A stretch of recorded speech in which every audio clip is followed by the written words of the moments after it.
Welcome to Backyard Cigars, another outdoors edition. Uh, Early morning, out in the mountains, and not much to do with the rain.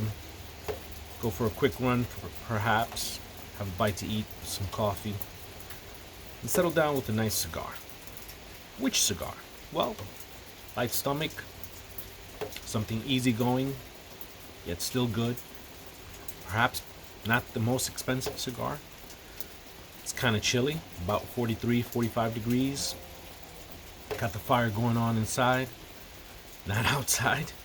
And I settled on this Baccarat, the game, Rothschild.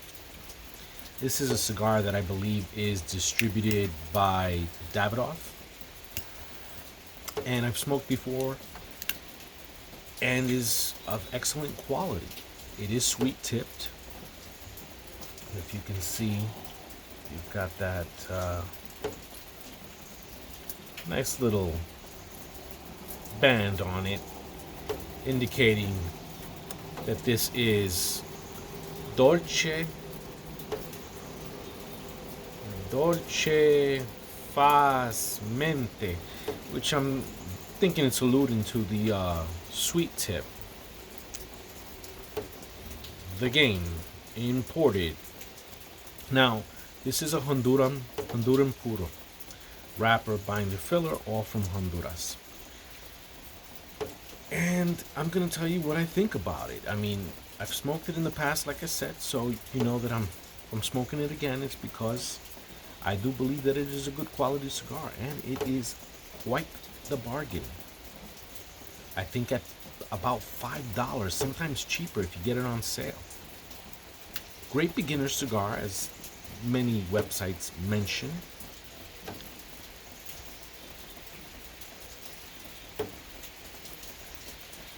Good draw, good smoke output, decent flavors. The beginning, you're gonna really mainly get a lot of the sweet tip, that honey, vanilla flavor. But as it develops, we'll see a different character unfold. I'll get right back to you with that. Now, this is a mild cigar, but it does have a lot of flavor. You get some spices, some mild, subtle spice hints, and then you get a little bit of pepper. You get the softness from that vanilla, and a little bit of a honey finish on the lips from the sweet tip, as I mentioned before. But more so than anything, you're also getting that feeling of when you're smoking a good cigar, and it's quite satisfying. It doesn't matter if it's $4 or $5 or $20.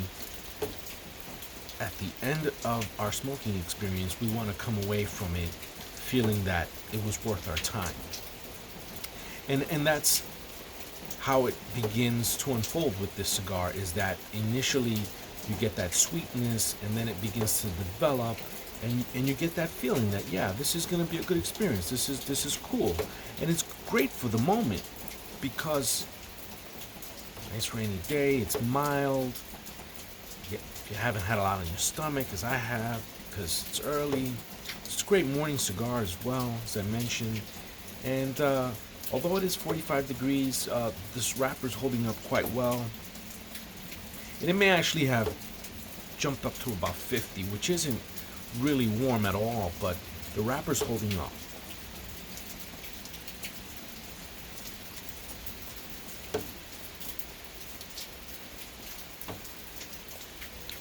Burn line's just a little off, but I anticipate that that'll correct itself.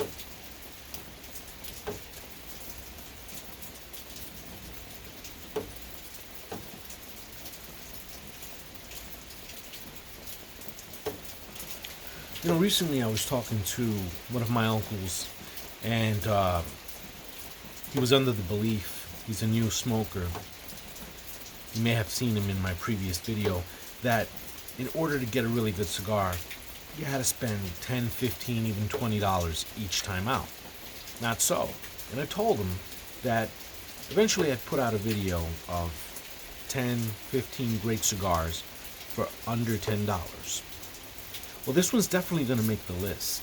this one's gonna be there because it's reliable and it offers good quality, and at nearly $5, it's just something that I always keep in the humidor personally for a day like today, or for guests that may want something mild.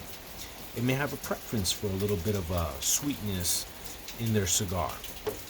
And you can find natural sweetness in tobacco without having to sweet tip the cigar. But the sweet tip, I think, for some people is just something additional that really attracts them to the smoking experience, and just some people gravitate and have a sweet tooth, right, in terms of food. And you can have that in cigars as well, where you have pepperheads, and then you've got people that just want a naturally sweeter cigar.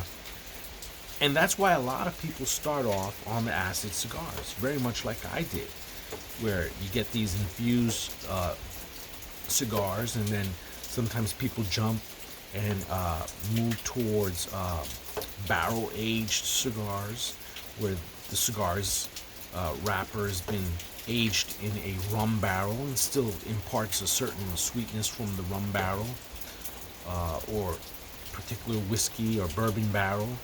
And those are flavors that naturally, it occurs naturally once you put the wrapper in these barrels. It isn't that you're actually infusing the cigar with the flavor. But whichever one you like, everyone's cigar journey begins in a different way. A lot of us begin with the flavored cigars, the infused cigars, whether it be acid or something even cheaper. And some of us will start with something like this. Nat Sherman had some pretty good sweet tip cigars that I've smoked in the past and enjoyed. So there's no shame in that whatsoever.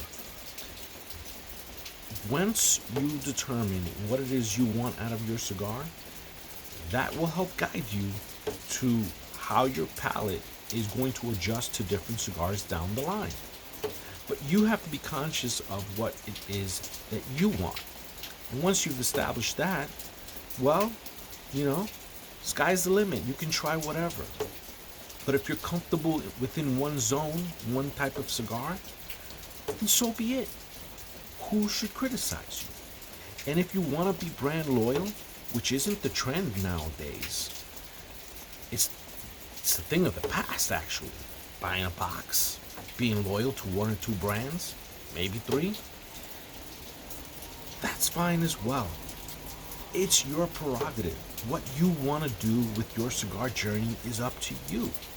Why should someone rob you of that and induce their snobbery upon you and tell you that you've got to shock your palate? I say you need to shock your palate every now and then as an encouragement to be adventurous.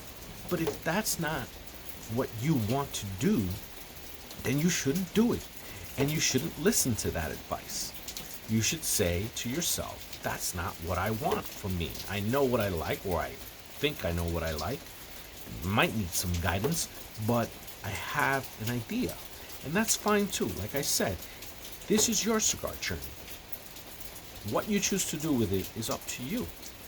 Who you may listen to or not listen to is also up to you. So that's what I like to say to beginners within the smoking community.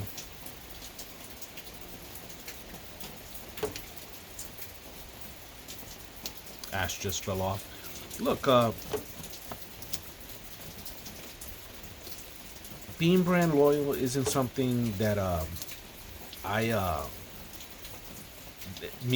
personally, I don't stick to a certain brand, right? I mean, obviously I do a lot of different cigar reviews, but what allows me to branch out and do cigar reviews on so many different cigars, one of the things that allows me to do that is that I'm not caged into one brand. I really do smoke different brands all the time, every day. But I do have certain brands that are constants in my humidor. And that happens will eventually happen with just about every cigar smoker. You find a cigar that you favor, whether it be a Padron, whether it's an Arturo Fuente, whether it's an aging room, whether it's a Baccarat. But whatever it is, you may find that, okay, this is the one cigar, or maybe there's a few that I've got to stock in my humidor and have at all times. They're your old reliables, your, nostalgic cigars. And that's such a great thing about cigars, is that we can look at a cigar and it takes us back to a memory. It takes us back to a certain place and time, and or it even brings forth a vision of what your day may be like with that cigar included in it. Very much like today. I knew it was going to be raining this morning. I looked at this baby last night and I said, you know what, I'm on a trip. I'm going to open my cigar case and I'm going to go for this one because I know what I'm going to experience. In my case, I've had it before. So there's no surprise here. But if you haven't had it before and you're watching this review, and maybe you go on a trip down the line, or you're just at home, you can say to yourself, well, maybe that's more or less what I'm going to expect. This is a pretty simple cigar, not that many transitions to it. You're going to get these light hints of pepper. It's not your typical Honduran in the pepper sense. It's a mild cigar, as I've said many times. If mild cigars are for you, then I think you may like this cigar.